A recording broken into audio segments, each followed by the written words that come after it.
pessoal, boa noite a todos, sejam todos bem-vindos. Para mim é um prazer estar com vocês mais uma vez, né, do Terapia de Mães Atípicas, para poder contribuir aí com um tema tão importante, né, que é o papel, no caso, da parte motora, da fisioterapia, né, no desenvolvimento das pessoas autistas. Muito obrigada, Larissa, Maria Júlia, Manu, né, pelo convite. E a todos envolvidos no terapia de mães atípicas. Pessoal, eu vou começar. Eu só vou pedir para todo mundo ficar com o microfone no mudo, né? Porque também a aula vai estar gravada e para que todo mundo possa ouvir da melhor forma. Então, eu vou falar de um tema que é muito importante, que é o tônus muscular, a importância do tônus muscular no desenvolvimento integral da pessoa com o transtorno do espectro do autismo. Pessoal, eu gosto de começar essa aula falando um pouquinho sobre, né, o conceito, a definição aí do autismo, do transtorno do espectro do autismo, porque tem tudo a ver aqui, logo do conceito, a gente vai entender sobre como que é importante a gente estar trabalhando os aspectos motores, tá? Então, o que que é o TEA, né, o transtorno do espectro do autismo? É um transtorno do neurodesenvolvimento que é caracterizado por comprometimento na comunicação social, então, um déficit na comunicação social. E comportamentos, né, sensório-motores repetitivos, restritos e estereotipados, independente da cultura, da raça ou do grupo socioeconômico. Então, eu gosto muito desse conceito, né? E esse conceito está lá no DSM-5, porque eu gosto até de usar essa foto do meu filho, Cadu, ele ainda estava mais novinho aí, eu acredito que ele estava com uns 10, 12, acho que 12 anos, que ele, né, a gente fez essa campanha do autismo não tem cara, porque realmente o autismo, né, livre de comorbidades, de síndromes, ele não vai ter cara. Então, independe do grupo socioeconômico, independe da raça, né, da cultura, se tem dinheiro, se não tem, né, qual que é o grupo socioeconômico aí dessa pessoa. E que eu queria frisar aqui nessa definição do TEA, é sobre esses comportamentos sensório-motores, repetitivos, restritos e estereotipados. Por que isso, Carline, que você está falando? Porque o sensório-motor, a gente vai estar falando de impactos motores que vão aí, né, estar influenciando no desenvolvimento da pessoa autista. E hoje, especificamente, nós vamos falar do tônus muscular. Né? O que que é isso? O que que é tônus muscular? Né? Hoje a gente sabe que quando a gente faz o diagnóstico do autismo, né, já tem lá no DSM-5 alguns critérios diagnósticos que relacionam os aspectos sensoriais, né, ao autismo. Então, 80% das pessoas autistas vão ter alterações sensoriais.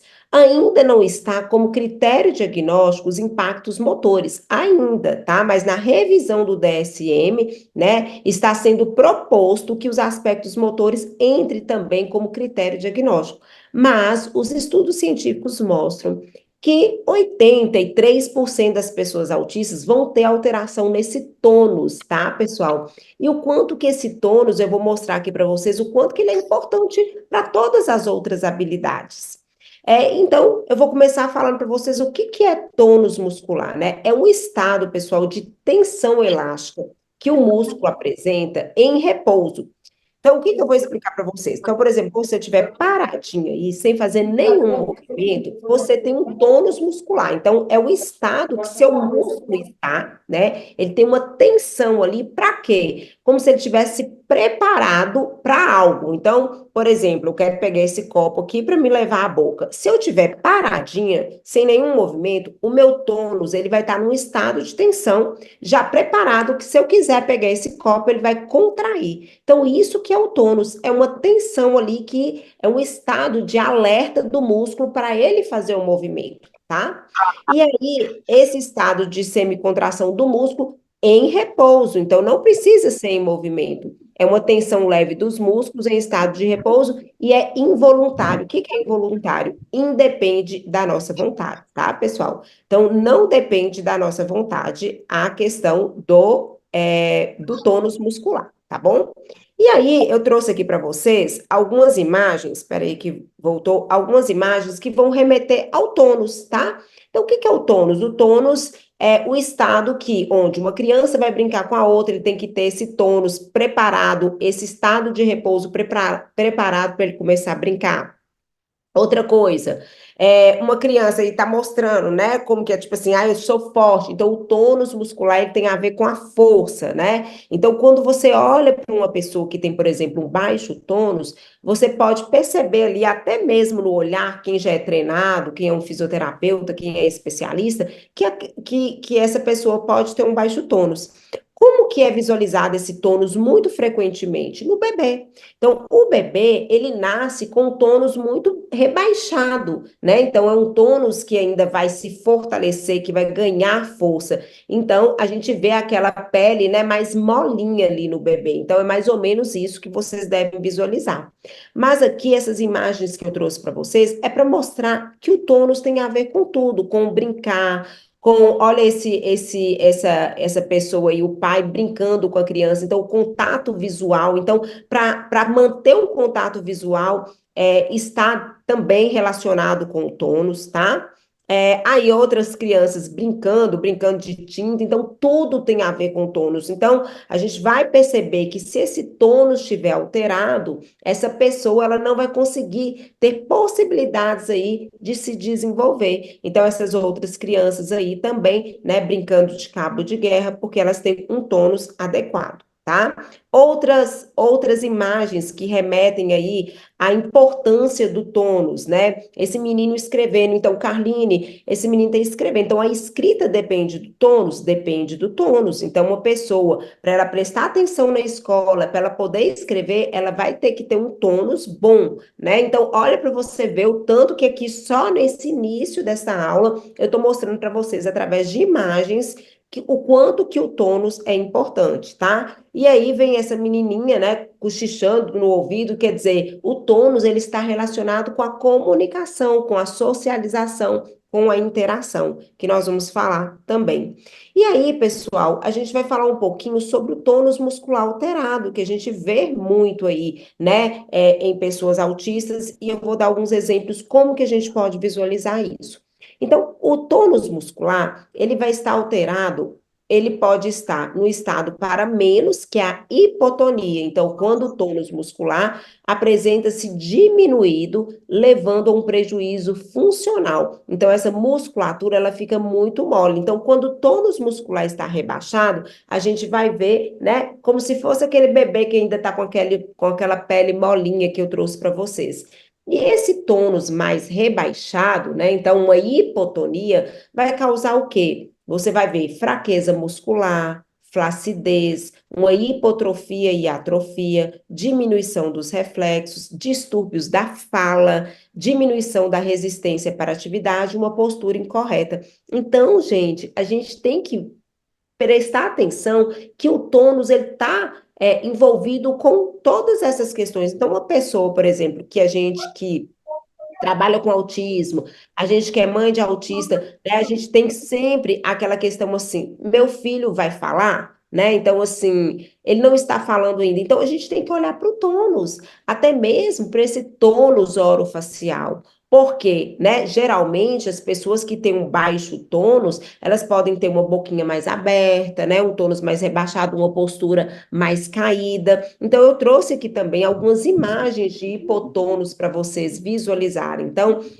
esse bebê aí que tá, né, começando a andar, então ele tem um tônus um pouquinho mais rebaixado, mas ele pode ter um tônus rebaixado que ainda está dentro do normal, ou um hipotônus, e aí é bem característico, vou dar um exemplo para vocês, de uma pessoa, por exemplo, com síndrome de Down, que tem uma hipotonia bem generalizada, tá, pessoal?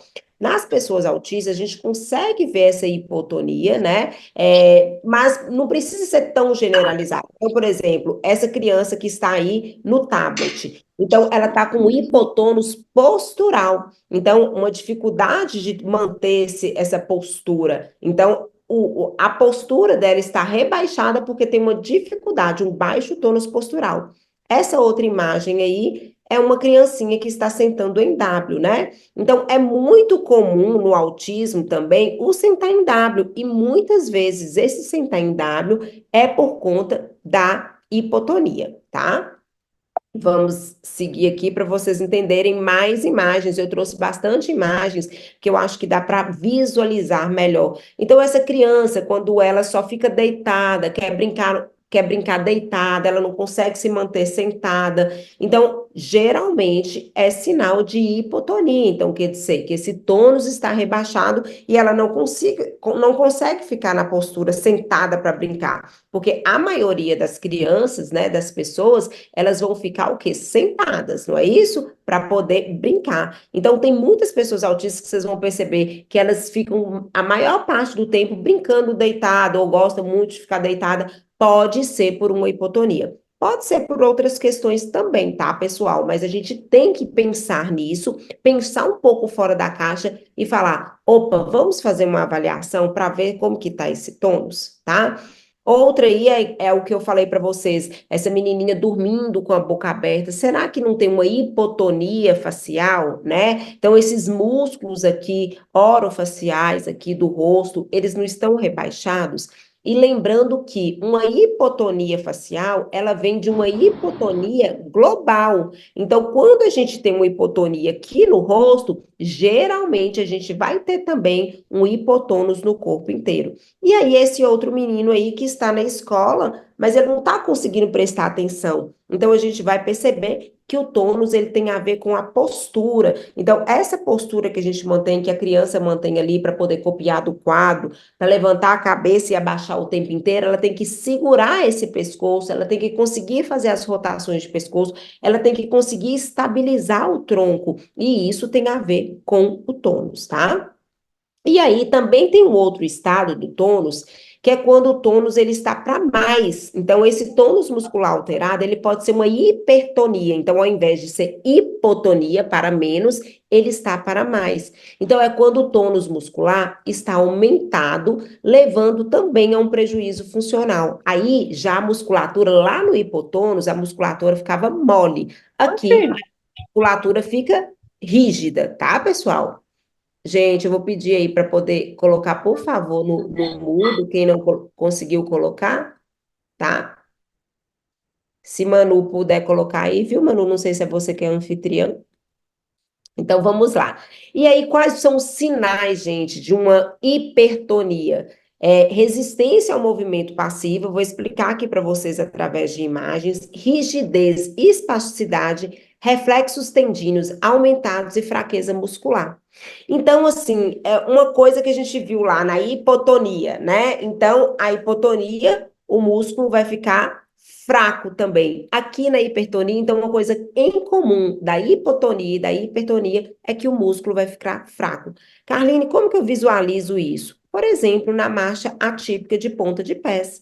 Então, essa criança, ela vai pisar na ponta dos pés e essa musculatura aqui da panturrilha, ela vai ficar rígida, que é isso aqui que eu trouxe para vocês, ó. A musculatura fica rígida, com espasticidade. E aí, essa resistência do movimento é o quê? Quando a criança tende a abaixar o pé, ela tem uma resistência, porque o músculo está tão duro, está tão rígido, que ela não consegue já pisar com os pés todos, tá? Então, é quando já tem uma espasticidade. Então, esse tônus, ele está hipertônico.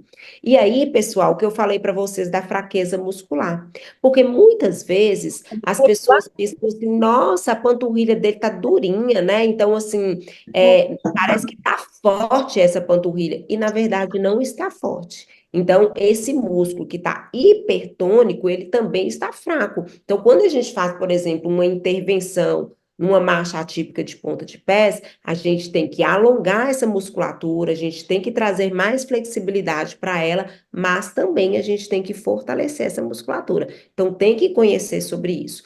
Aí outra que é uma outra criança que ela está fazendo uma estereotipia motora, né, com os dedos, e muitas vezes vocês já devem ter percebido pessoas que fazem estereotipia por muito tempo e que elas apresentam dedos em garra. Esses dedos em garra, a musculatura que está aqui para dentro, ela também vai estar espástica, tá? Então ela vai ter o quê? Uma rigidez do movimento, ela não vai conseguir já voltar mais, né? Então tem muitas pessoas que podem ficar com deformidade. Então por isso que é importante a intervenção antes que aconteça essa espasticidade, essa hipertonia.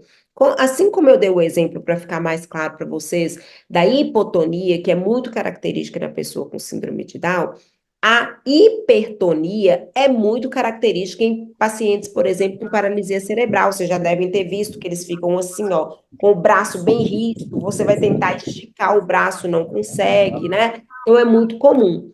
Mas o que eu quero trazer aqui para vocês, pessoal, é que o tônus, esse estado de tensão, de preparação para poder fazer uma atividade, ele pode estar alterado na pessoa com TEA. 83% os estudos científicos mostram que 83% das pessoas com TEA vão ter alterações no tônus. É mais comum a hipotonia, tá? Então, esse tônus mais rebaixado. E a hipertonia a gente vai encontrar mais nesses casos, por exemplo, com uma marcha atípica de ponta de pés, né? Essas deformidades biomecânicas que vão acontecer. Aqui eu trouxe só um estudo científico para vocês, né, estarem atentos. Aqui nesse estudo particularmente, fala que 68% das pessoas com autismo, né, dentro do transtorno do espectro do autismo, apresentam hipotonia muscular e que a importância de entender, né, esse tônus, por quê? Porque uma das questões mais precoces que a gente consegue visualizar no TEA, antes da fala, é o desenvolvimento neuroevolutivo, o desenvolvimento motor. Então, é uma detecção precoce de baixo tônus, é uma porta de entrada para melhorar o diagnóstico de TEA. Então, pense se a gente já conseguir visualizar bebês bem pequenininhos com alterações nesse tônus e que isso aí pode ter a ver com sinais de TEA. Porque o que acontece? A gente só vai ver os sinais de TEA lá quando a criança não está falando, né? Quando ela não está brincando, quando ela não está ali socializando, interagindo. Aí a gente vai ficar ali, acender a luz vermelha. Mas o que a gente tem que pensar é que esses aspectos motores, em especial o tônus, ele pode ser uma porta de entrada, né? Para melhorar o diagnóstico no TEA. E esse estudo também fala das alterações motoras, do baixo tônus muscular na primeira infância, que pode ser considerado como precursor de traços autistas. Então, como que foi o estudo? É bem legal que é assim, fizeram, né, um monte de bebês que nasceram, fizeram avaliação motora nesses bebês, né, durante a primeira infância ali toda, mais ou menos até os 7 anos de vida, e aí foram detectando que ele, desde ali de bebezinho, já tinha um baixo tônus, uma hipotonia, uma dificuldade de adquirir os marcos do desenvolvimento, ou um atraso nesses marcos de desenvolvimento, né? Então, atraso para o engatinhar, ou não engatinhou, dificuldade de ficar sentado, dificuldade com a reação de proteção. Então, todas essas alterações motoras foram observadas. E aí, lá na frente, foi descobrir que essa pessoa era autista, recebeu o diagnóstico de autismo, tá? Então, é bem interessante, eu deixei a fonte aí para quem quiser se aprofundar, tá? E aí, o que eu gosto de trazer essa imagem, porque, pessoal, o tônus, ele envolve tudo, era o que eu trouxe nessas imagens aí para vocês.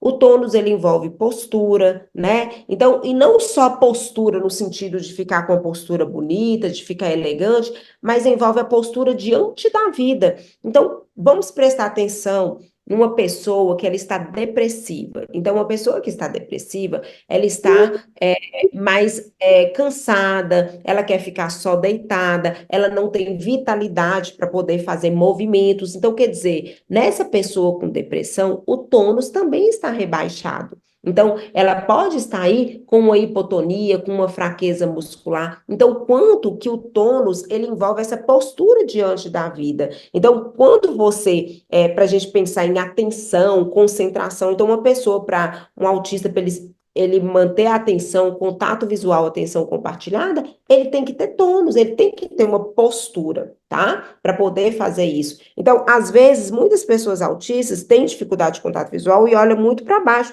Então, a postura vai ficar aquela postura mais, né, cifótica, mais desleixada, tá? Então, Que eu o falei que eu tônus participei, que envolve teve atitudes, né? Então, quando a gente fala de atitudes, a gente está falando disso aqui que eu falei para vocês, atitude. Opa, aquela criança ela não tem uma atitude para brincar com o outro. Por que que ela tem essa dificuldade de brincar com o outro? Talvez por uma questão do tônus, porque envolve essa atitude. Ah, eu vou me locomover, eu vou pegar um brinquedo, eu vou interagir. Então, quando você brinca, você está usando aspectos motores o tempo inteiro, né? Você está fazendo uma exploração, você está fazendo movimento, você está levantando, sentando, você está mexendo, você está pegando, virando para um lado e para o outro. Então, envolve o tônus.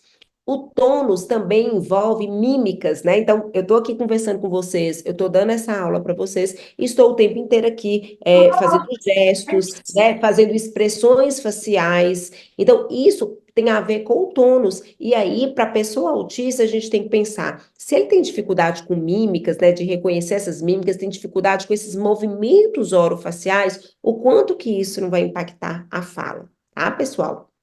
O tônus também envolve emoções, né? Acabei de falar das mímicas, ah, eu tô triste, eu tô feliz, né? Então, envolve essa questão emocional, socioemocional. Então, como eu falei do exemplo da depressão, se uma pessoa autista, ela está com dificuldade, né, de relacionada à emoção, se ela está triste, se ela está ali mais né, depressiva, ela vai ter um tônus mais rebaixado. Então, o tônus, ele vai envolver com essa questão emocional e da atitude perante algo, né? Ah, eu estou com raiva, qual atitude que eu vou tomar, né? Ah, eu estou muito zangado, o que que eu vou fazer?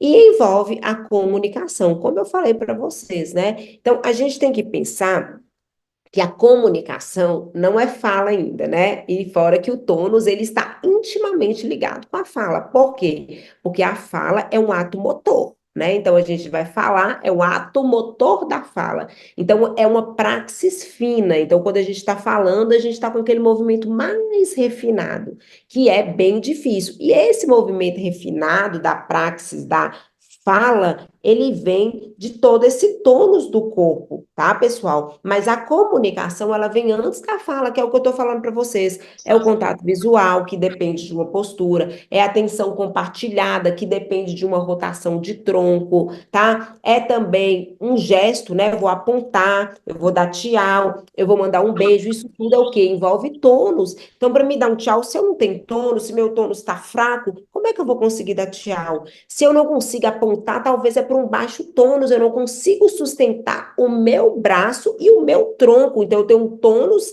postural rebaixado e um tônus de braço rebaixado. Então, tudo isso tem que ser avaliado. Então, às vezes, tem pessoas ali que estão treinando o apontar dessa criança, treinando, ela aponta, mas ela não dá conta, porque ela não tem tônus suficiente para isso.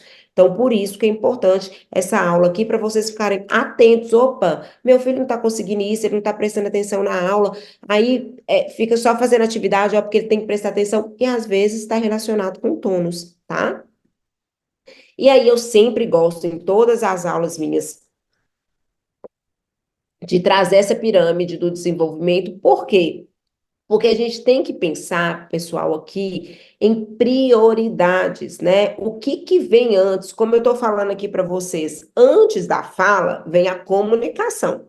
A comunicação, ela depende de gestos, né? Sejam gestos do corpo, seja de imitação, seja de gestos aqui na mímica facial, tá? Então, assim, e o que que vem antes desse gesto? Para você apontar, você tem uma estabilização de tronco, você tem uma coordenação motora. Então, a gente tem que pensar sempre nessas pré-habilidades e que essa pirâmide aqui traz ricamente para a gente. Então, antes, né, da gente pensar em aprender pedagógico, aprender cores, aprender números, né? Não estou falando aqui que não é para ensinar isso, mas a gente tem que pensar o que que vem antes. Então, às vezes, essa criança, ela nem está preparada para isso, porque ela tem um baixo tônus, ela tem uma dificuldade sensorial. E aí eu gosto de trazer a pirâmide porque a gente vê que a base dessa pirâmide, que é essa parte laranja, são os aspectos sensoriais. Então, peraí, vamos parar para observar essa pessoa? Como que ela tá? Ela consegue se organizar? É aquela pessoa que anda para um lado para o outro? É aquela pessoa que joga tudo no chão? É aquela pessoa que não tem muito interesse por brinquedos, mas porque ela tem uma desorganização sensorial e que precisa ser validada, que precisa ser olhada?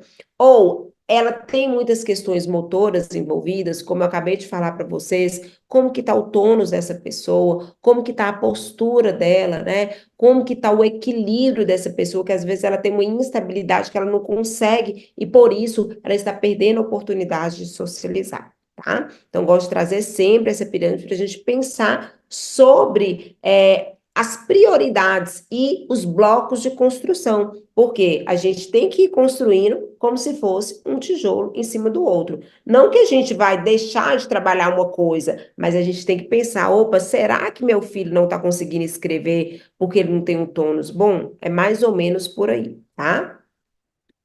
E aí a gente tem que pensar, então, quais são os impactos motores que envolvem o tônus. Então, porque você vai falar assim, ô Carline, tá bom, mas eu não sei avaliar o tônus. Você é fisioterapeuta, você vai avaliar, você vai saber. Então, eu que não consigo ver mais ou menos o tônus, como que eu posso perceber essas alterações?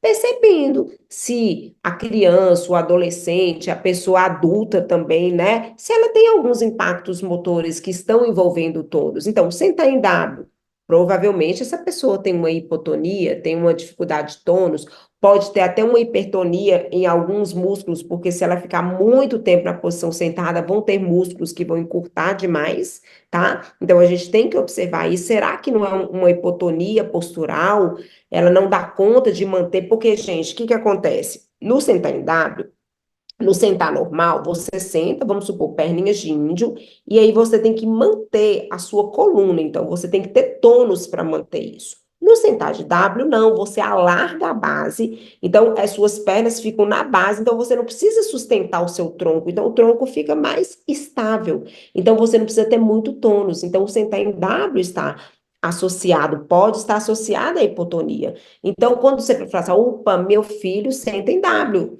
né? Então, eu vou começar a olhar essa questão do tônus, vou levar para um especialista. Pisar na ponta dos pés, acabei de mostrar para vocês o estado de espasticidade que esse músculo pode chegar. E ele pode chegar num estado tão espástico que aí ele não volta mais. Então, se você começa a tratar ali uma ponta de pés, onde essa musculatura está num grau moderado de espasticidade, a gente consegue ainda reverter com alongamento de fáscia, com fortalecimento, com mobilizações, mas se chega um momento que essa espasticidade ela está muito elevada, aí já não tem mais o que fazer. Ou a gente faz uma cirurgia, ou tem casos que nem tem jeito mais, tá? Alterações de postura, então é o que eu falei para vocês.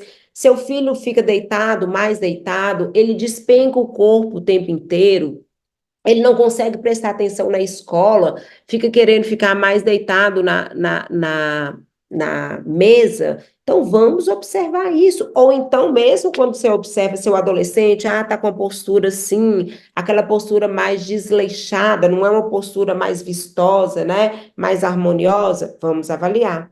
Alterações no padrão de marcha. Eu falo muito isso, porque as pessoas pensam que a marcha é só a marcha de ponta de pés. Não é, né? A pessoa autista, ela tem muitas alterações do padrão de marcha. Então, observe, né, essa pessoa autista que está com você, seja criança, seja adolescente, como é que ele está andando? Ele anda de forma fluida? Ou parece que ele está desengonçado? Ele deixa tudo cair? Ou ele não está andando? Ele corre demais, né? Então, às vezes, nem anda, corre. Então, isso tudo são alterações do padrão de marcha que tem envolvido o tônus, que está envolvido o tônus, tá?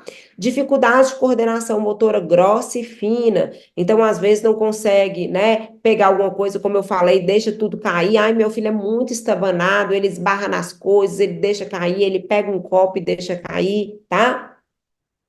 Ou vai fazer um movimento, né? Seja lá qual movimento, não tem uma coordenação para esse movimento. Você vê que é a pessoa mais vai dançar, vamos falar de uma dança aqui, que é uma coisa simples, então vai dançar, e aí não tem coordenação do movimento. Na hora que está aqui, ele está ali, então tem todo esse movimento descoordenado que é um movimento amplo, e um movimento fino também, de pegar, né? Vamos pegar com uma pinça, como que a gente vai pegar? Então, escrita, que é um movimento de pinça fina, né? Que é praxis fina, tem a ver com o tônus.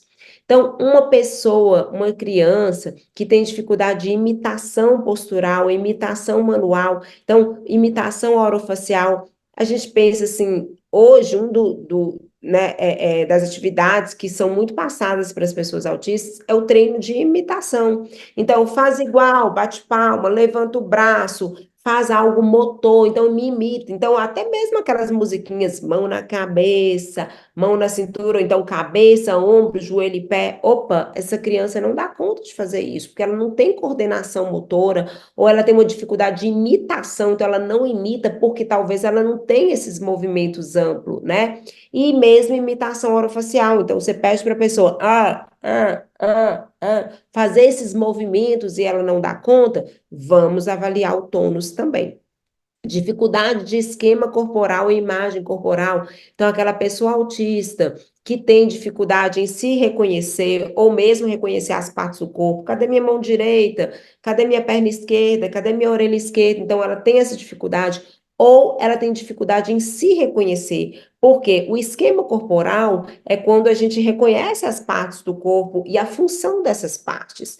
E a imagem corporal é a imagem que a pessoa vai ter dela. Então, às vezes, ela se acha feia, ou às vezes isso tem a ver com tônus também, porque se ela não tem um tônus robusto, ela não vai ter essa imagem corporal que eu vou mostrar numa outra pirâmide aqui para vocês, eu acho que eu trouxe ela. Então, o equilíbrio pobre, então aquela criança que não consegue se equilibrar, ela não consegue andar de bicicleta, ela não consegue andar numa motoquinha, ela não consegue ficar num pé só, tem a ver com o tônus também. E dificuldades com lateralidade que eu já coloquei aqui, né? Direita, esquerda, como que ela vai reagir. Então, mais um dos impactos motores, que é muito importante, que está envolvido o tônus, é a dispraxia, que é a dificuldade de planejamento motor. Então, por exemplo, às vezes o que eu vejo muito dos pais é que eles, né, quando a pessoa autista não tem muitas alterações motoras visíveis, a Carline, mas ele faz de tudo, ele tem um equilíbrio ótimo, ele pula de um pé só, ele corre, ele faz tudo, ele escala e tal. Só que muitas vezes ele pode ter uma dificuldade, não é nessas ações motoras, mas no planejamento motor, né, que envolve aí a cognição, que tem a ver com o tônus. Então, por exemplo, uma capacidade de idealizar, de ter uma ideia, né? Então, às vezes aquela pessoa ela consegue executar o plano, então ela consegue planejar e executar. Então, por exemplo, eu quero, Carline, pegar algo ali em cima. Ela consegue executar esse plano para pegar, ela consegue subir, pegar, descer, mas às vezes ela não tem uma ideia, por exemplo, não tem uma cadeira. O que que eu posso ter uma ideia para me poder pegar isso lá no alto? E essa é uma das etapas da praxis, do planejamento motor, né, que a gente fala tanto. E muitas pessoas autistas também têm muita dificuldade na adaptação do plano, da praxis. O que que é a adaptação do plano? É resolução de problemas, né? E a gente sabe que as pessoas autistas têm muita dificuldade. Então, por exemplo, ela está ali brincando, algo acontece que não é do jeito que ela queria, e ela tem dificuldade de resolver aquele problema ali na hora de adaptar o plano e continuar brincando. Aí o que que ela vai fazer? Ela vai ter o quê? Pode ter uma birra, pode ter uma desregulação, né? Pode ter uma inflexibilidade, que aí muitas vezes pensam que isso é inflexibilidade cognitiva, mas que tem a ver com planejamento motor. E aí o que eu quero deixar claro para vocês é que essa praxis, ela tem a ver com o tônus, tá? Então, olha o tanto de coisa que envolve o tônus.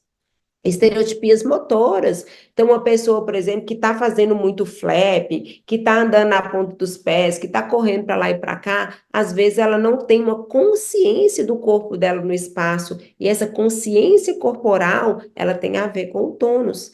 E aí a gente vem para as alterações musculoesqueléticas. Então, por exemplo, que eu falei para vocês. Uma pessoa que pisa na ponta dos pés, ela vai ter alteração no joelho, ela vai ter alteração no quadril, tá? Então, dá um exemplo, tem um paciente agora que eu estou fazendo um pós-operatório com ele, que ele pisou por muito tempo errado, ele fez a cirurgia agora, mas aí ele já tem uma alteração biomecânica que ele está com a perna rodada, porque ele já foi compensando esses movimentos. E agora a gente tem que reabilitar para trazer essa perna para dentro novamente. Mas isso, gente, é muito importante a gente trabalhar antes de chegar nesse ponto, porque se chegar num ponto extremo também, pode ser que a gente não consiga reverter de uma forma eficaz, tá bom? Então, quando a pessoa autista também tem encurtamento, redução de flexibilidade, fraqueza abdominal, então isso tudo tem a ver com o tônus. Então, eu trago essa pirâmide aqui para vocês entenderem de uma vez por todas o quanto que o tônus vai envolver todas as questões motoras que eu falei aqui para vocês, né? Então, planejamento motor é praxis, né? Então, ele está aqui no 7, então está lá no topo da pirâmide, né? Então, 6, aliás. Então, está aqui no 6, que é praxis. Escrever, Carline, é praxis fina, está no 7. Falar é praxis fina, está no 7, né? E aí a gente vem aqui falando da estruturação, espaço-tempo, da noção corporal que eu falei para vocês agora, que é a consciência corporal, que é esse 4 aí, da lateralidade, que é o 3, do equilíbrio, que é o 2. Então, tudo isso, gente, todos esses níveis que estão acima, quando eu falo de pirâmide, que eu amo trazer pirâmide, porque a gente tem que entender que é igual uma construção de uma casa. Então, quando a gente constrói uma casa, tem que construir uma base muito, né, sólida. Por quê? Por que que já aconteceu muitos desastres aí de prédio desabar, de casa desabar? Por quê? Porque essa base não foi feita de uma forma sólida. Então, quando a gente quer trabalhar planejamento motor, quando a gente quer trabalhar rigidez, entre aspas, cognitiva, quando a gente quer trabalhar coordenação motor escrita, né? Quando a gente pensa, meu filho está com muita dificuldade de fala, não fala, ele tem uma possível apraxia de fala. Então, a gente tem que pensar em tudo que está abaixo disso, que é sólido, que é robusto. E aí, vocês veem aí o número 1 dessa pirâmide, que é a base dela, é o tônus. Então, a gente precisa voltar mais o olhar para o tônus, tá? Então, não é só olhar, porque o tônus, ele que vai ser a base para essas outras alterações motoras. Então, o tônus, a gente precisa ter um olhar especial para ele, tá? E aí a gente pensa aqui na importância de um trabalho focado no tônus, tá? Então, por que que a gente tem que fazer esse trabalho focado? Porque, acabei de falar, é a base para as demais habilidades motoras. Então, se eu quero ganhar consciência corporal, então, se eu quero, por exemplo, que meu filho se regule mais, eu quero que ele diminua as estereotipias, né? Porque a gente sabe que a gente não vai conter estereotipias. Estereotipias é uma maneira de autorregulação, mas a gente vai estar fornecendo a consciência do corpo dele no espaço para que ele ganhe outras habilidades e ele não precise se regular dessa maneira através das estereotipias. Então, é uma base, né? O tônus, ele vai nortear aí as outras habilidades motoras. Então, se eu tenho tônus, eu vou ter maior consciência corporal. Se eu tenho tônus, eu vou conseguir, né, ter essa consciência da lateralidade, eu vou ter equilíbrio. Então, é a base das demais habilidades motoras. Outra coisa, é a base para as habilidades de comunicação e fala. Então, quando a gente pensa aí em fala, que é a cereja do bolo, que eu sei, porque eu também sou mãe, né, de Cadu, autista, e meu sonho foi sempre que ele falasse, mas na época eu nem entendia muito sobre essa importância desse tônus, por isso que eu quero trazer esse olhar para vocês pensarem fora da caixa, entender, eu tenho que abrir os olhos para o tônus, porque o tônus é a base. Acabou que eu fui fazer as formações, né? Eu fui estudar muito sobre como que a minha profissão poderia ajudar meu filho, e acabou que eu fiz nele, né? A primeira intervenção que eu fiz nele foi o método Padovan de reorganização neurofuncional, que trabalha todo esse tônus, todas essas bases psicomotoras, o tônus, o equilíbrio, a lateralidade, a consciência corporal. E aí foi quando eu dei esses pré-requisitos para ele ter uma maior consciência corporal, que foi quando ele começou a falar. E assim, eu ainda não sabia dessa importância do tônus, mas como eu proporcionei uma terapia que trabalhava todos esses aspectos que envolvem o tônus e todos os outros, ele conseguiu evoluir e mesmo com apraxia de fala severa, graças a Deus ele conseguiu falar. Então, o tônus, pessoal, é a base para a habilidade de cognição. Então, quando a gente pensa aí nessa que a gente fala rigidez cognitiva, a gente tem que pensar que ela pode ter a ver também com o tônus, com esse planejamento motor, com essa dificuldade de resolução de problemas, com as funções executivas que a gente pode dizer aí, que estão relacionadas com o córtex pré-frontal, tá?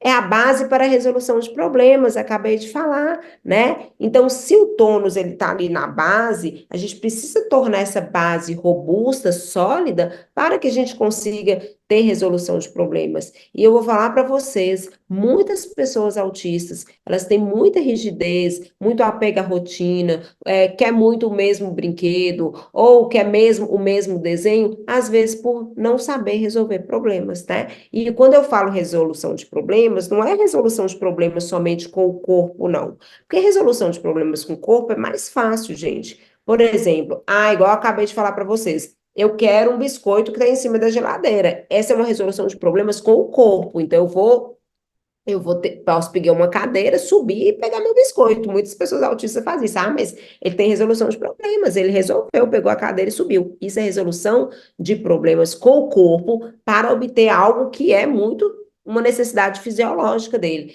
Agora, eu estou falando muito de resolução de problemas compartilhados. Como que é essa resolução de problemas compartilhados? É aquela que vai envolver a interação social, que vai envolver esse meio social, tá? O tônus é a base para a capacidade simbólica e de abstração de ideias. Aí, outra coisa que eu acho, assim, fundamental e que eu vejo, assim, quem é que não quer ver o filho brincando, né? Brincando de capacidade simbólica, de criatividade e imaginação, onde ele pega esse controle e vai transformar num avião. Então, se ele não tiver tônus para poder ter tudo aquilo que eu falei para vocês, coordenação dos movimentos, o controle de tronco, porque para você imaginar, você tem que usar o seu corpo de todas as formas, né? Então você usa a mente, mas com o corpo. Então é muito importante o tônus. É a base para as habilidades sociais e é a base para a independência e autonomia. Para independência e autonomia, então, né, não tem nem o que questionar. Então, se uma pessoa não tem tônus, como que ela vai vestir uma roupa? Né? Então ela não consegue se equilibrar num pé só para vestir uma roupa. Como que ela vai comer? Ela tem que ter coordenação, ela tem que ter equilíbrio, ela tem que ter estabilização de tronco para lavar uma vasilha, para poder fazer um lanche, né? Eu não estou falando só de independência no caso de fazer trocar de roupa, escovar dente, só isso não, mas outras atividades, não só atividades de vida diária, mas atividades de vida prática também, né? Que é muito importante, tá? E aí, pessoal, eu trouxe aqui para vocês como que a gente pode trabalhar o tônus. Eu trouxe aqui algumas dicas e uma da dica principal que eu quero deixar para vocês é: não faça pela criança, pelo adolescente, o que ele pode fazer sozinho. Então, às vezes a gente fica ajudando muito, né? Vai dando muito suporte para aquela pessoa e ela perde a oportunidade de estar usando o tônus dela o tempo inteiro. Então, a gente precisa deixar, opa, peraí, deixa eu ver se ele consegue. Ele não consegue, não, eu dou um suportezinho ali. Peraí, ele já conseguiu agora? Então, eu vou parar de dar esse suporte para ele. E aí ele vai fazendo. Quanto mais ele vai fazendo, mais ele vai melhorando esse tônus dele, né? Se ele tem uma hipotonia. Então, isso aí é uma habilidade, né? Uma coisa que a gente deve fazer no dia a dia. Oportunize aprendizado motor. Eu falo sempre, movimento é vida. Então, não vamos ficar parado, não. É a questão das telas. Então, essas pessoas autistas hoje, né? Todos nós, não vamos falar só dos autistas, que eles já têm uma tendência de gostar de telas e tudo. Aí ele fica lá, qual que é o movimento que ele tem que fazer? Parado prestando atenção numa tela, né? A não ser por estereotipias, porque tem muitos que vão assistir a tela pulando, correndo para lá e para cá, que é uma busca, né? Mas possivelmente uma busca por movimento ali talvez de ordem sensorial que deveria, né, que deve ser avaliado, mas se a gente tira essa tela, se a gente leva essa criança para brincar, para ir num parquinho, para andar de bicicleta, para andar no velotrol, para escalar, né? Então, oportunize aprendizado motor para essa criança, para esse adolescente, tudo na sua faixa etária. Opa, e que uma criança ali de 2, 3 anos já está dando conta. Ah, ela dá conta de pular. Então vamos brincar de pular bambolê, vamos brincar de coelhinho sai da toca, né? Então vamos resgatar essas brincadeiras aí da infância, né? O quanto que aquelas brincadeiras da infância, elas eram muito ricas, porque elas oportunizavam esse aprendizado motor, e que hoje a gente não tem muito, né? As crianças ficam muito presas também dentro de apartamento, dentro de casas, aí tem uma questão social, política envolvida, no sentido que é perigoso e tudo, mas a gente pode, né? Hoje tem a internet, a gente tem tantas atividades psicomotoras gratuitas aí que a gente pode oportunizar para os nossos filhos dentro de casa, e que isso aí, trabalhando isso, o quanto que vocês vão ver a diferença nessas habilidades que eu estou falando aí para vocês, tá? Agora, isso aqui, essas duas dicas primeiras, eu falei para vocês fazerem em casa, né? Agora, você está vendo, Carline, realmente, tudo que você está me falando aqui, eu estou começando a perceber no meu filho. Ele não tem um bom tônus, ele só fica desleixado, ele deixa as coisas cair no chão, ele não sabe reconhecer direita e esquerda, ele já tem não sei quantos anos e não sabe, ele troca, né? Ele não tem um bom equilíbrio, ele cai com facilidade, ele tropeça, ou ele corre também para lá e para cá, busca movimento, então ele pisa na. Então, olhou isso, vamos procurar um profissional.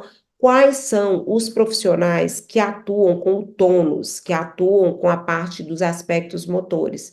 A fisioterapia especializada, a terapia ocupacional, a hidroterapia, o profissional de educação física, o psicomotricista, o musicoterapeuta também, que trabalha muito essa consciência corporal, trabalha os movimentos corporais, a natação. Então, olha o tanto de possibilidades. É lógico, pessoal, que o importante é você fazer uma avaliação com um profissional que realmente seja ético, que ele seja especialista, para poder também nortear. Igual, por exemplo, eu faço uma avaliação e eu vejo, essa questão aqui do tônus desse paciente não é um tônus tão rebaixado, não tem muitos impactos, não está impactando tanto outras habilidades motoras. Então, a psicomotricidade, de uma forma geral, já vai ser eficiente para esse paciente. Ah, não, esse paciente, ele tem uma ponta de pé muito severa, então tem um encurtamento muscular, esse tônus dele está hipertônico demais.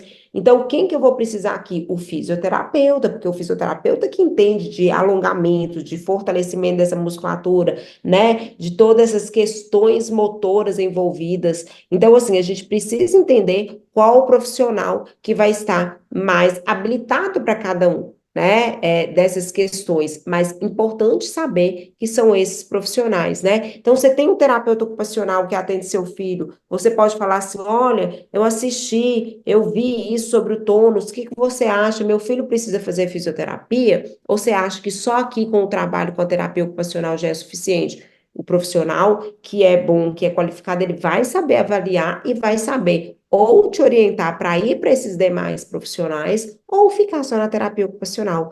Então, pessoal, eu falo sempre que é muito importante o trabalho interdisciplinar. Não existe o profissional que é melhor do que o outro. Existem profissionais que sabem reconhecer o seu papel, né? Qual a contribuição que, por exemplo, eu, Carline, como fisioterapeuta, posso dar para essa pessoa, juntamente com a equipe interdisciplinar. Então, tem pacientes meus que fazem comigo, e olha que eu sou psicomotricista, só que eu trabalho com outras abordagens também, e faz psicomotricidade. Então, porque eu vou ter um olhar mais da fisioterapia, usando as abordagens que eu trabalho, DIR Floor Time, né? Utilizo o método Padovan e utiliza alguns princípios da psicomotricidade, mas ele também faz em outro momento a psicomotricidade. Então, pode ser assim? Pode. Ou então faz comigo e faz natação. Então, a gente tem que olhar. Muitas vezes, por exemplo, ele vai fazer natação porque é uma criança que ama a água, que, né, ele sente prazer, porque a gente tem que pensar em atividades também prazerosas para essa pessoa, tá, pessoal? E aí eu quero trazer para vocês assim, uma pergunta. E quando o foco vai direto para habilidades de fala e cognição? Por que que eu trouxe essa pergunta? Porque a maioria, entre aspas, eu vou falar da receita de bolo, né, gente? Então, assim, muitas pessoas que recebem um diagnóstico de TEA, quem é mãe aqui vai saber, a gente fica desesperado, porque o filho não fala, aí vem com aquela receita de bolo, olha, seu filho vai precisar de fono e psicólogo. Né? E eu não estou aqui para falar que não precisa, não, porque muitas vezes precisa sim, mas esquece dessa base que eu estou trazendo aqui para vocês. Esquece do que tem que ficar sólido para que essas habilidades de fala e cognição floresçam. Então, muitas vezes, descarta, ah, não, você vai para o fono e vai para o psicólogo, e não indica terapia ocupacional, não indica fisioterapeuta, não indica essas outras áreas aí que eu coloquei para vocês, o profissional de educação física, né, o musicoterapeuta, e acha que esses profissionais são complementares no tratamento. E não, não são complementares, eles são essenciais, é fundamental o trabalho, tá? Quando a gente faz um trabalho focado no tônus. E aí, a pergunta, né, é quando o foco vai direto nas habilidades de fala e cognição, o que que acontece? Nós temos o quê? Uma pirâmide invertida. Então, por quê? Porque ó, agora você vai olhar de baixo para cima. O que que você está vendo de baixo para cima? A cognição. Então, está indo na parte lilás e na parte verde. Então, está indo direto na cognição e na fala. O que está acontecendo com essa pirâmide, gente? Então, ela tinha que estar assim, né? Uma base larga para ela se sustentar. Se ela faz isso, você acha que essa pontinha dela aqui vai conseguir se sustentar? O que que ela vai fazer? Oh, bamba, ela vai cair, vai desmoronar. Então, muitas pessoas autistas que às vezes ficam com foco muito nisso, pode ter muitas desregulações, pode estar com nível de alerta muito elevado. Então, é isso que a gente precisa entender. Da mesma forma, a outra pirâmide que eu trouxe para vocês. Então, o tônus não está sendo priorizado. O que está sendo priorizado aí? O 7, a praxis fina. Eu quero que meu filho escreva, eu quero que ele leia, eu quero, né, que ele fale. Tudo bem, não estou falando aqui para não, que a gente não quer. A gente quer e vai trabalhar com isso. E precisa do fono? Precisa. Precisa do psicólogo? Precisa. Mas a gente não pode deixar de olhar o que também é prioridade, que é o tônus. Olha aí, a base alargada. Então, o tônus, quem trabalha o tônus? Então, vamos reavaliar isso, vamos pensar fora da caixa. E aí, né, quando essas pirâmides estão invertidas, o que que a gente vai ter? Uma desregulação sensório-motor e emocional. Então, essa chance dessa pessoa desmoronar, como eu mostrei aqui para vocês, a pirâmide está assim agora, então vai cair, então ela vai se desregular, vai se desorganizar, vai dar birra, vai chorar, vai ter crise, né? Um alto nível de alerta que eu falei para vocês, né? Então, um alto nível de ansiedade, estresse, você vê aquele menino tá gritando, então ele tá com muita ansiedade, tá com muito estresse. Muitas vezes dificuldade de dormir, então as pessoas autistas elas já têm um transtorno de sono, né? Tem uma dificuldade aí com essa questão do sono, mas ela pode estar com dificuldade de dormir porque a pirâmide está sendo invertida e aí ela se desregula cada vez mais e aí o tônus que já não era bom vai ficando pior ainda, as questões sensoriais que não eram boas vão ficando pior ainda e vai desregulando. Pode causar depressão, compulsão alimentar, obesidade. Então, muitas vezes a gente vê, gente, muitas pessoas autistas que estão acima do peso, que estão obesas, que comem muito. Ah, ele tem compulsão alimentar. Mas por que essa compulsão alimentar, né?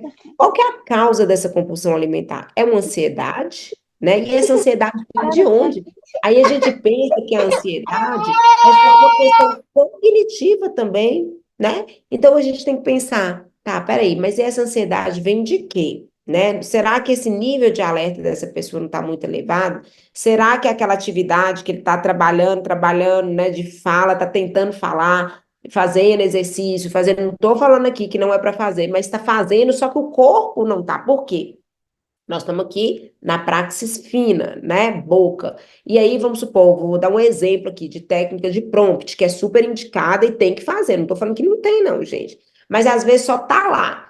mexe aqui, dá coisa, faz os pontos articulatórios para elevação de língua. Aí tá. Só que ela não tem uma boa postura. Então, ela não vai conseguir generalizar o que ela está aprendendo lá na fono, aí a fono está fazendo e não anda. Ai, meu Deus, não. Então, hoje, gente, o fonoaudiólogo que é especialista, que tem domínio disso, sabe da importância do tônus, né? Então, eu, graças a Deus, trabalho com fonoaudiólogos que têm essa visão e que já fazem indicação. Muitas vezes o paciente chega para mim pelo fonoaudiólogo, porque o paciente tem apraxia de fala, e aí ele fala assim, Carlene, esse paciente precisa trabalhar a praxis global, então eu estou encaminhando para que você trabalhe, para poder o meu trabalho, o fono fala, para o meu trabalho fluir, porque às vezes não flui por causa dessa praxis global que não está legal, que tem a ver com o tônus, né, que eu acabei de mostrar para vocês. Déficit de atenção, então, oh meu Deus, meu filho não consegue prestar atenção, não tem nada, na escola ele só fica assim, ele não presta, ele fica voado, ele olha para um lado, olha para o outro, e muitas vezes está tomando medicação. Também não estou aqui para falar que não tem que tomar medicação, mas já olhou para o tônus? Já está fazendo um tratamento com a fisioterapeuta? Já está fazendo um trabalho motor, às vezes com o educador físico? Está fazendo um trabalho de qualidade, porque também não adianta, não é sobre o que você faz, é como você faz, como que está sendo feito esse trabalho. Ah, Carlinhos, mas você está falando isso tudo aí, mas meu filho faz. Ele faz fisioterapia, ele faz terapia ocupacional, ele faz isso, ele faz musicoterapia. Opa, aí você tem que entrar um estado de alerta. Aí você tem que pegar essa interrogação e crescer ela mais ainda. Por quê? Porque o trabalho talvez não esteja feito com qualidade. Porque se estiver fazendo com qualidade, se a gente estiver fazendo, tornando essa base robusta, né, sólida, mas as outras habilidades elas aparecem, gente. E isso tanto aparece, que eu vou dar um exemplo do desenvolvimento infantil para vocês, que é muito claro. Como que o bebê se desenvolve? Ele é um bebezinho, né? E ele sai do útero, que está totalmente ali protegido, ele não tem nenhum estímulo, né? Ele tem os estímulos, mas são todos protegidos ali pela placenta, por tudo, tanto é que o bebê dentro da barriga, ele não ouve, né, o som, ele ouve através da frequência dos ossos, tá? Então ele sai para o mundo totalmente inóspito para ele e ele vai aprender, né? Aprender a lidar com os sentidos, com o som, né? Com o cheiro, com, né? Dentro da barriga ele não cheirava pelo nariz, não é pela via aérea que ele cheirava, né? Então, né? O cheiro vem depois que ele vai tirar todo aquele líquido. Então, ele vai, né, estar exposto a uma série de sentidos, e aí ele vai através do seu cuidador, do pai, da mãe, ele vai se desenvolvendo e vai criando um mecanismo de reconhecimento dessas ações.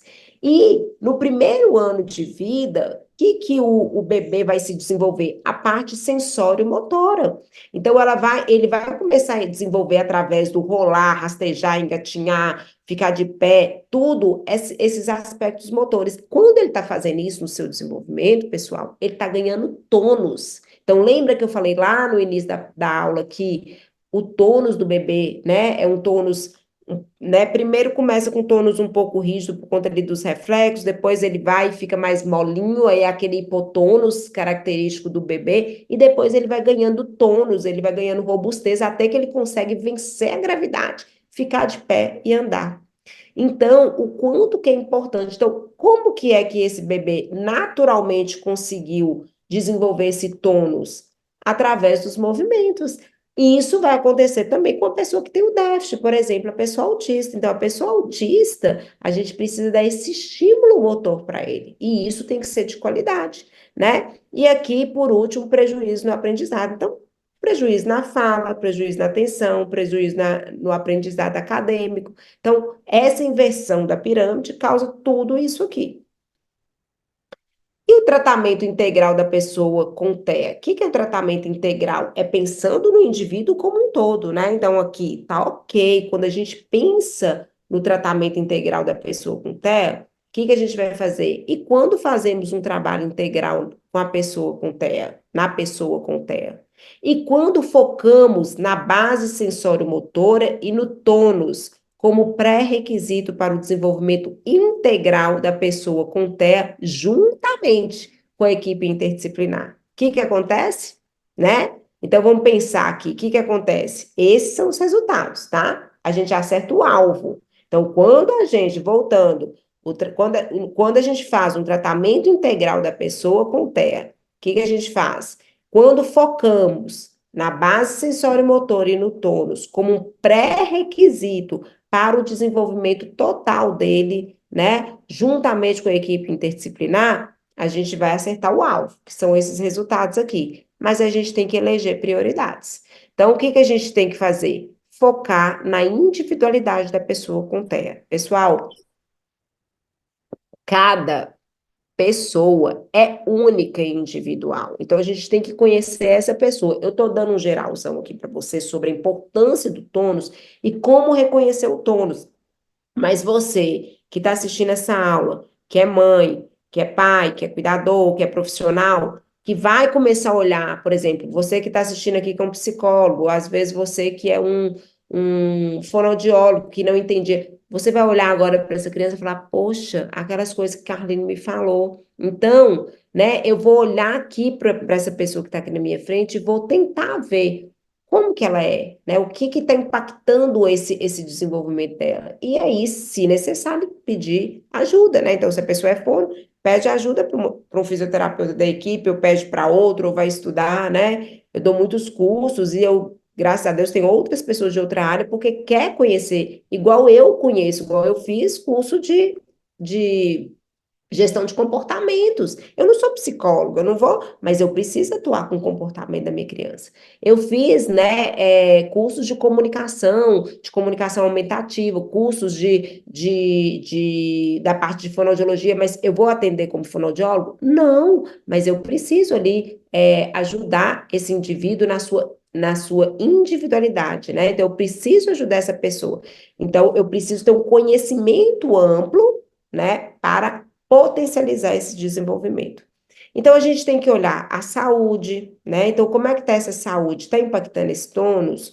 É uma criança que vive doente, que ela vive resfriada, que ela vive com problemas de diarreia, intestino, né? Ou é criança que não dorme direito, né? Então a gente tem que olhar isso tudo, porque isso tem a ver com o impacto que vai dar isso no tônus que vai dar no desenvolvimento da pessoa.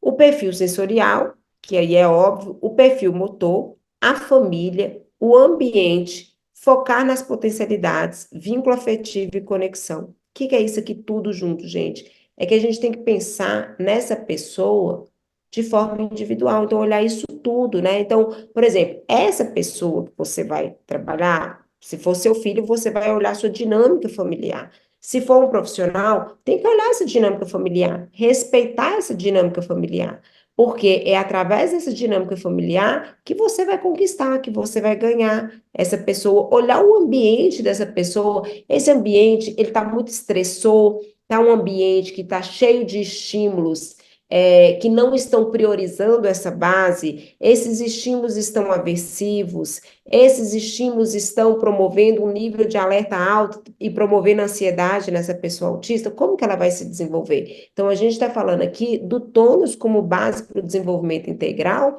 mas a gente tem que olhar isso aqui tudo é prioridade, tá? Outra coisa que eu falo sempre é focar nas potencialidades. Então, quando a gente pensa numa pessoa autista, a gente só pensa assim, ele está com dificuldade, ele não sabe isso, ele não sabe aquilo, ele não fala, ele não segue comandos, ele não imita, nananana.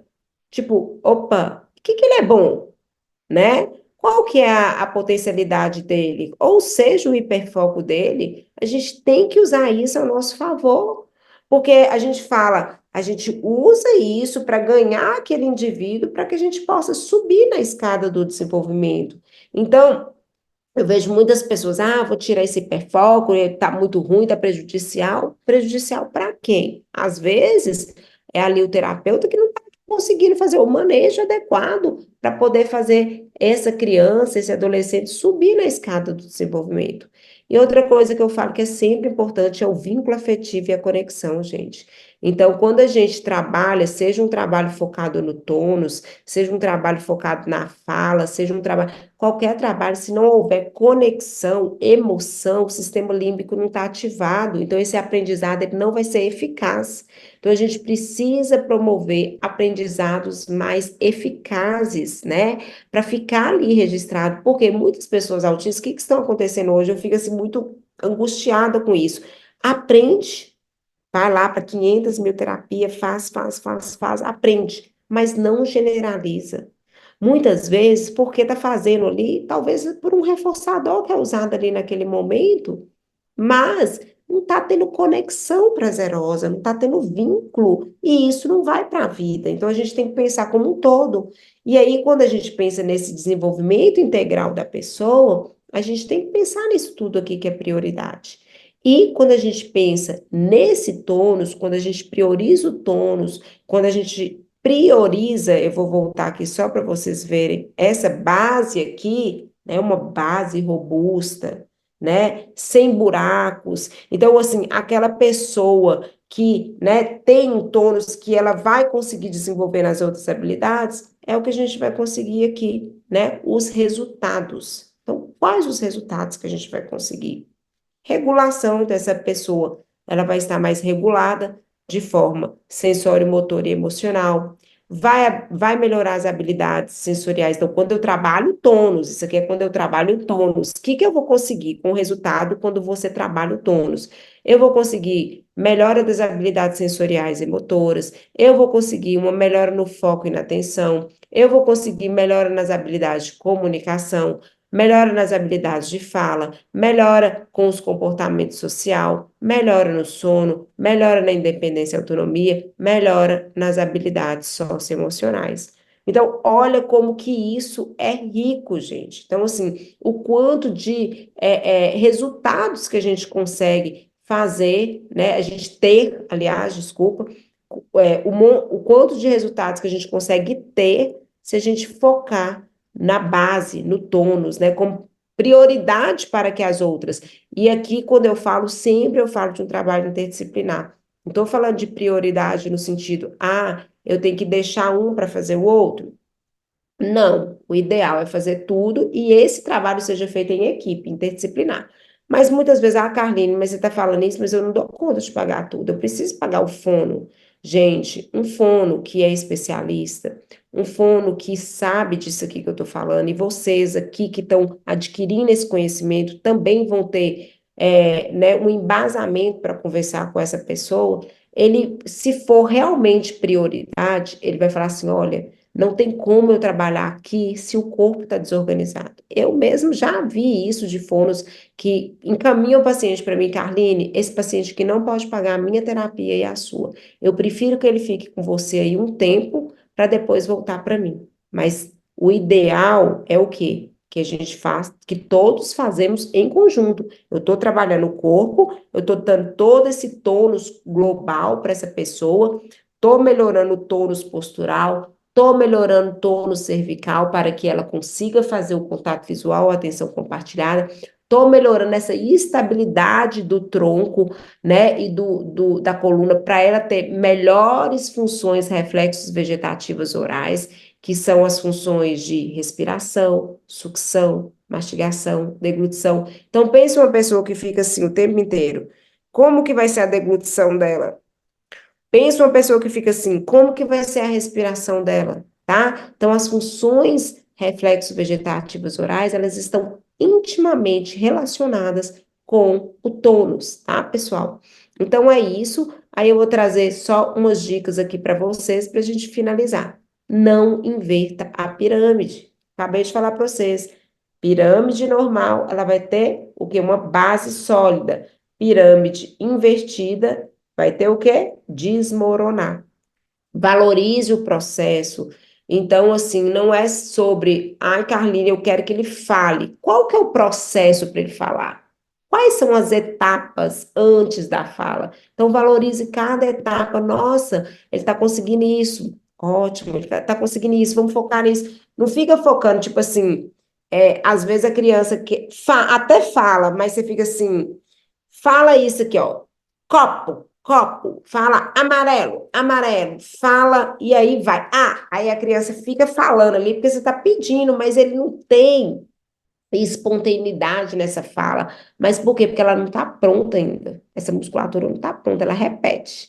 Mas ela precisa, né, estar robusta, é o que eu falo para vocês. Então, resultados são importantes, mas penso que você vai conseguir a longo prazo, é o que eu falei. Então, você tá, meu filho está falando. Tudo ele fala. Eu estou com um paciente mesmo que ele está falando muitas coisas, né? Então, ele não estava falando nada e a gente está muito feliz. Ele faz um trabalho interdisciplinar, então né? Ele não precisa eleger uma prioridade ali, né? Um profissional, então ele faz com todos, ele faz TO, físio, ele faz psicomotricidade, ele faz fono, então ele tem essa oportunidade de fazer tudo, ele começou a falar agora. Só que ele ainda está falando de uma forma solta. Então, assim, a gente tem que dar, e é uma criança que tem um hipotônus, uma hipotonia generalizada, tem uma dificuldade de, né, na praxis aqui fina, oral, uma hipotonia oral, então já tem uma boca mais, um tônus mais rebaixado, uma boquinha mais aberta, então isso tudo a gente tem que avaliar.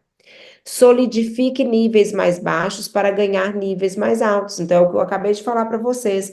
Então, o tônus não está muito bom, vamos tornar isso aqui sólido para a gente ganhar equilíbrio. Eu quero trabalhar. Eu vejo muita gente trabalhando, por exemplo, direita e esquerda, sendo que não tem nem tônus. Então, a gente precisa pensar muito nisso. E eu falo até de profissionais da área motora também. Então, a gente tem que pensar nisso. E pense sempre em independência, autonomia e conexão, que eu acho que é que todos nós queremos, né? Profissionais, mães, pais, profissionais realmente que querem esses resultados, que trabalham de uma forma efetiva e afetiva, como eu gosto de dizer. Por quê? Eu falo, gente, por que que eu criei, né, essa frase? Atuar de forma afetiva e efetiva.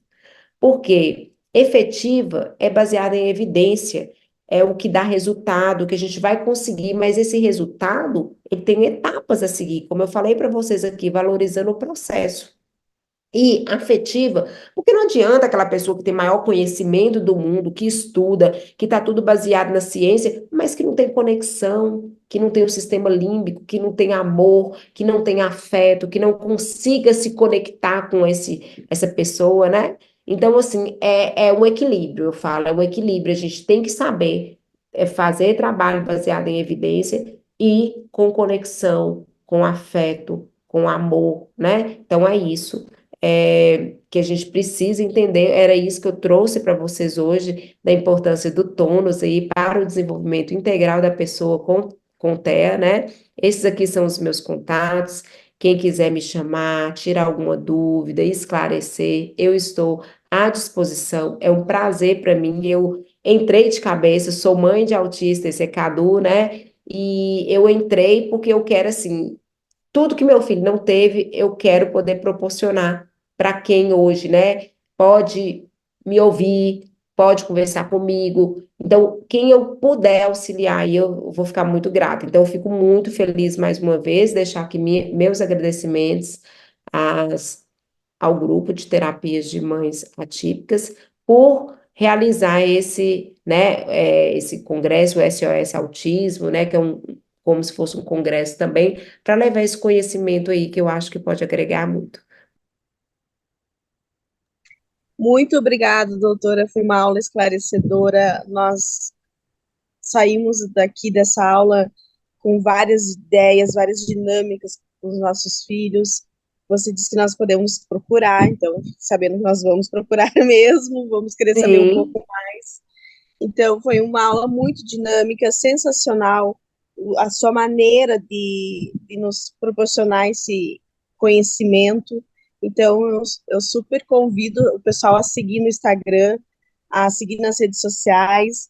E eu vou começar a indicar também na página Autismo Cartoon. Eu amei a sua aula, gratidão de verdade por todo o conhecimento que você proporcionou hoje nesse evento SOS Autismo do Terapia de Mães. A terapia de mães sempre traz esses profissionais incríveis para nós, né? Essa dedicação, pessoas que realmente dedicam o seu tempo.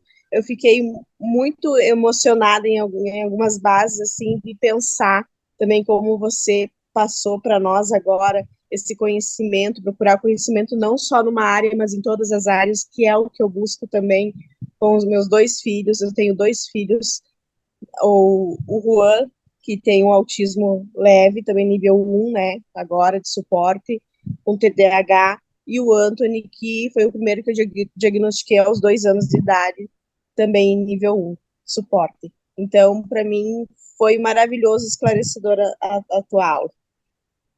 Obrigada, Manu, muito obrigada. Eu fico muito feliz, viu?